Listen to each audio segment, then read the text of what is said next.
Right, good morning everyone. Welcome to Cooking with the Cooks, cuisine for the quarantined 2021. Good morning, Soph. Morning. Morning. Right, okay. We're going to make a classic dessert today, a creme brulee. It's not difficult at all. It's a dinner party favourite. If you've got people in the garden, well, just knock some up and they'll be fine. Okay, 2 separate stages to begin with. We've got 8, this makes 6 by the way, 8 egg yolks, 80 grams of white sugar. And we're just going to whisk those up. In a separate pan, 300 ml of double cream, nice and healthy, and 200 ml of whole milk. It's a treat, isn't it? We don't have the creme brulee every day. Now, if you've got vanilla pods, so they are very, very expensive at the minute, you can scrape a couple of those out and bob them in. Otherwise, a couple of teaspoons of vanilla essence will do the same thing. Get that in there. Right, okay. So we're going to put this pan on a low heat and we're going to keep stirring it so it doesn't stick. Keep an eye on it. The last thing you want this to do is spill over onto your hob. So we're going to whisk those, get that just to simmering point and then take it off the heat. And we're going to preheat our oven to 140 degrees C. We'll see you in a bit. Okay, Sophie's done a brilliant job at whisking the eggs and the sugar. It should go lighter, paler in colour and thicken up, so we've got that. We've just got our milk, cream and vanilla to a simmer. I'd like to let it cool down a little bit. Right, we're going to incorporate these two. Now, if you put them all in there at once, you will scramble the eggs. You can put it on a piece of toast. It'll be a lovely breakfast. A bit sweet, but lovely. We're going to put it in a bit at a time, and the most important thing is we keep whisking whilst we put it in to avoid those lumps forming and to ensure we've got a nice, smooth creme brulee at the end of it. So, I'll start now, come back when that's done. I'll see you in a minute. Bye-bye. Okay, so we've incorporated all that. Come and have a look. So, we basically, in all essence, made a custard. That's what we've made. And what we're going to do now is we're going to set that custard. So you need a measuring jug or something to pour at this point. Like I say, it serves 6, so we've got 6 ramekins. And you need to put them in something that will go in the oven because we're going to cook these in a water bath. Now what the water bath does is it just cooks them, it sets that custard. I mean, like I say, this is basically a normal custard and Sophie's looking forward to the bowl afterwards.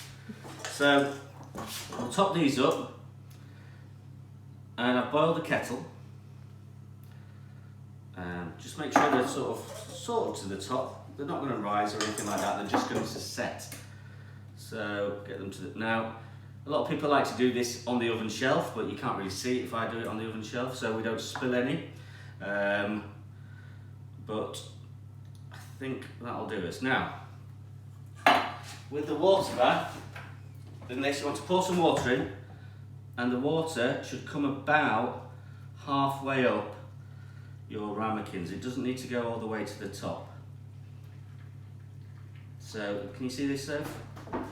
About halfway up. Is that about halfway? It's hard to tell, isn't it? Yeah, that's about right.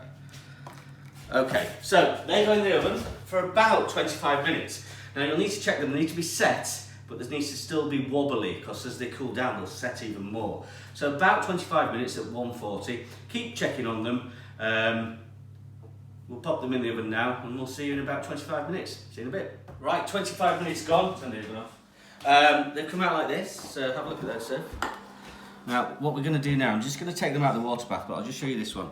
So if you can see, it's set, it's firm around the edges, it's just got that little bit of a wobble to it because as it cools down, it'll set even more, and you don't want a really hard creme brulee. Now these at the minute are cremes. Basically it's cooked custard in that water bath. To brulee it, you'll need a bit of sugar and a blowtorch. If you haven't got a blowtorch, don't worry, you can do them under the grill.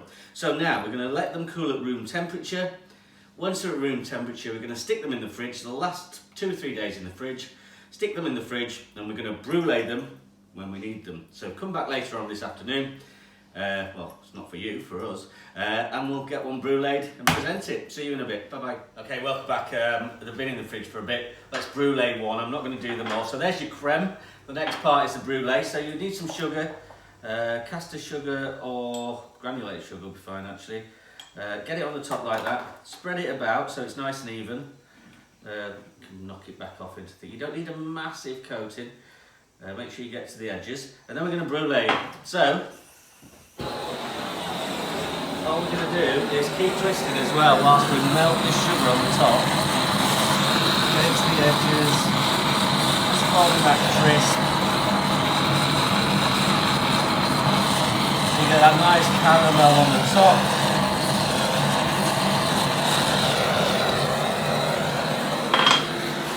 Okay, and we wait for that to harden, pop it on there, and we're just going to serve it up. So I like to serve it with a couple of biscuits because they're great to dip in, so a couple of digestives, a bit of fruit's always good, I like raspberries.